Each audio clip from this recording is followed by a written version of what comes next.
Երգիչ Նարեկ Բավեյանը սոցիալական հարթակներում տեսանյութ է հրապարակել, պատմելով իր զարմուհու հետ տեղի ունեցած տհաճ միջադեպի մասին և բարձրաձայնելով մի շարք հարցեր, որոնք նրա կարծիքով պատասխանների կարիք ունեն։ Նարեկի խոսքով, օրեր առաջ իր զարմուհին սրճարաններից մեկում հեռախոսը թողել է բարմենի մոտ լիցքավորման համար։ Որոշ ժամանակ անց, սակայն, երբ ցանկացել է վերցնել այն, պարզվել է, որ հեռախոսը արդեն փոխանցվել է մեկ այլ անձի։ Երգչի պատմելով, բարմենին մոտեցել է անծանոթ մի մարդ և պահանջել հեռախոսը, իսկ վերջինս, առանց ճշտելու, թե ում է պատկանում այն, հանձնել է սարքը։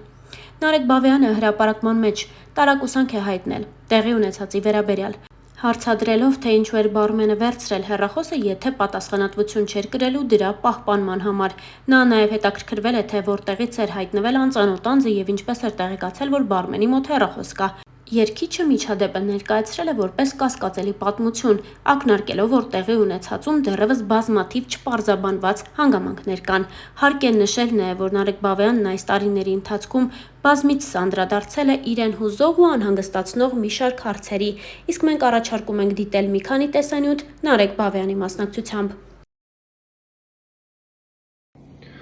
Բարև ձեզ, Երևանում կարծես թե գողության նոր մեթոդ է մշակվել, կամ միգուցե նոր չէ, ես եմ դրա մասին նոր իմանում, եւ այս տեսանյութի նպատակը այն է, որպեսզի հնարավորինս շատ տարածենք, հնարավորինս շատ մարդ իմանա, որպեսզի ուշադիր լինենք, չտրվենք այդ խաբեությանը եւ չկորցնենք մեր իրերը։ Ինչ է տեղի ունենում, իմ զարմուհին մտնում է 202F սրճարան եւ խնդրում է բարմենին, որպեսզի իր հեռախոսը դնի լիցքավորման։ Բարմենը վերցնում է հեռախոսը, դնում է լիցքավորման, րոպեներ անց մոտենում է մի անծանոթ երիտասարդ, պահանջում է, որպեսզի բարմենը տա այդ լիցքավորման դրված հեռախոսը։ Բարմենը խելոք սուսուփուս վերցնում է հեռախոսը, տալիս է անծանոթ մարդուն, ով էլ լքում է դեպքի վայրը։ Պարզ, հասարակ, հեշտ վերցնում է մարդու հեռախոսը եւ գնում է։ Այստեղ իհարկե հարցեր են առաջանում, ինչու բարմենը տվեց այդ հեռախոսը, ինչու չնայեց թե ումից է վերցրել եւ ում է վերադարձնում, եթե պատասխանատվություն չէր կրում դրա համար ինչի է առհասարակ վերցնում եւ դնում լիցքավորման, կարող էր չվերցնել։ Այդ մարդը որտեղից հայտնվեց այդտեղ, ինչ իմացա, որ հեռախոս կա դրված լիցքավորման, շատ հարցեր կան, եւ եթե այս դեպքը ուղղակի այդպես սպոնտան պահիտակ եղած եզակի դեպք է, միգուցե հնարավոր է, որ այդպիսի բաներ լինում են, բայց եթե սա եզակի դեպք չէ ու եթե կան էլի մարդիկ, ովքեր նմանատիպ խաբեության եւ գողության զոհ են դարձել, խնդրում եմ գրեք, տեղյակ պահենք միմյանց, հասկանանք, եթե սա եզակի դեպք չէ, ապա նշանակում է, որ սա մի քանի անձանց կողմից անգամ լավ էլ կազմակերպված գողության մեթոդ է, որ մարդկանցից խլում են իրենց հեռախոսներ, իրենց իրերը։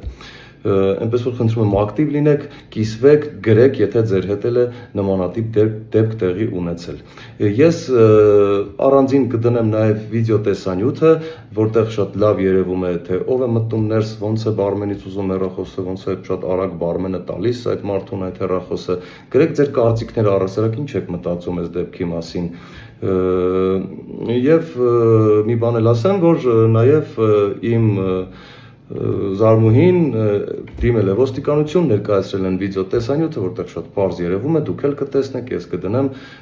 թե ով է մտնում եւ վերցնում իր հեռախոսը։ Դե բնականաբար մեր ոստիկանությունը շատ զբաղված է, շատ ավելի լուրջ գործեր բացահայտելով, այսպիսի մանր-մունր գործերը բոլորս էլ գիտենք, որ հիմնականում այսպես մոռացվում եւ գնում են ցավոք սրտի։ Այնպես որ ուշադիր եղեք, զգույշ եղեք։ Բարև ձեզ, ես հասկանում եմ, որ երկրում հիմա նախընտրական շրջան է եւ ինչի մասին էլ խոսես, քաղաքականացվում է, բայց սա այդ դեպքը չի։ Սա խնդիր է, որի հետ կարող առնչվի յուրաքանչյուր քաղաքացի ամեն օր։ Ես սրա մասին խոսել եմ նախկիների ժամանակ, խոսել եմ Հայկ Մարությանի ժամանակ, խոսում եմ հիմա, տղերք, ոչինչ չի փոխվում։ Երևանի քաղաքապետարան, ԴԱՀԿ եւ բանկեր, կոնկրետ դեպքում Կոնվերսբանկ։ Դուք ոնց որ կազմակերպված խումբ լինեք մարդկանցից գումար քերելու նպատակով։ Երևանի քաղաքապետարանի կարմիր գծերի խախտումների մասով քաղաքացին նորմալ չի իրազեկվում։ Խախտումները գնում են ԴԱՀԿ, չգիտես ինչի։ Գնում են ԴԱՀԿ, քաղաքապետարանի 5000 դրամը քերվեց, ԴԱՀԿ-ն պլյուս 2500 դրամ քերեց, բանկը իր միջնորդավճարը քերեց, բոլորը երջանիկ են, բացի քաղաքացուց, ով որ տուգանվել է։ Ինչու՞, կամի պարզ պատճառ։ Նորմալ կերպով չի իրազեկվում խախտման մասին։ Եկեք նայենք ստատիստիկային, ես որպես վարորդ ճանապարհային ոստիկանության խախտումների մասով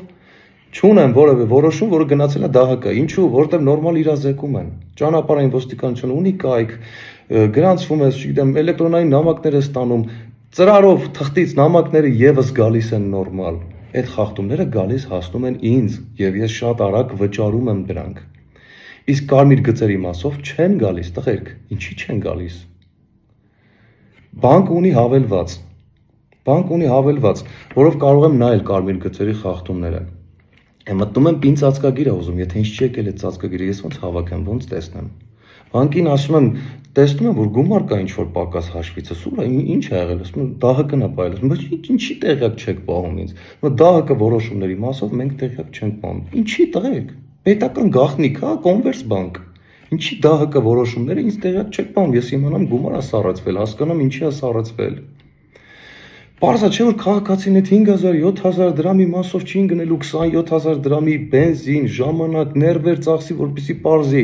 Դուք կգցեք փոստատարի վրա, փոստատարը կգցի ձեր վրա քաղաքապետարան, ԴՀԿ-ն չգիտեմ ինչ կասի, դե ասել են ես պետք է պահեի, բանկն էլ նույն ձև։ Բայց փակ շրջան եք ստեղծել քաղաքացու համար։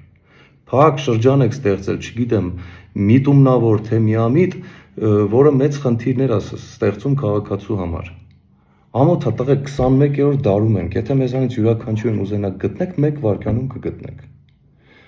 Հասցեով, հեռախոսահամարով, էլեկտրոնային նամակով, ամեն ինչ ունեք։ Բայց հենց գործը հասնում է խախտման մասին նորմալ իրազեկելուն, չեք գտնում ախպեր։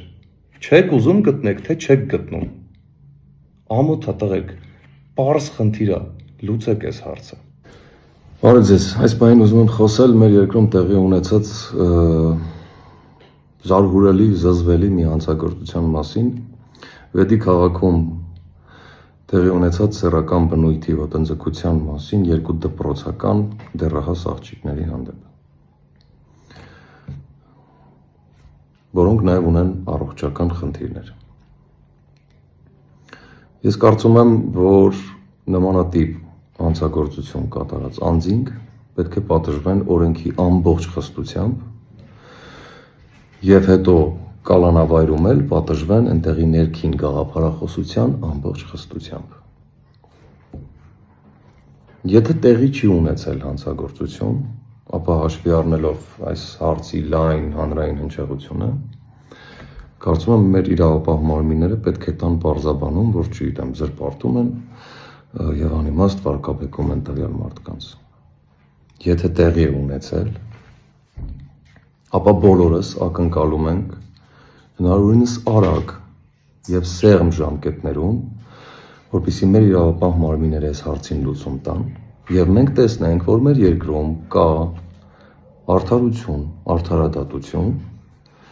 եւ նմանատիպ մարդիկ արժանանում են պատժի եւ թե օրենքով, թե մեր հասարակության մեջ նմանատիպ հանցանք կատարած մարդիկ չունեն գթասրտության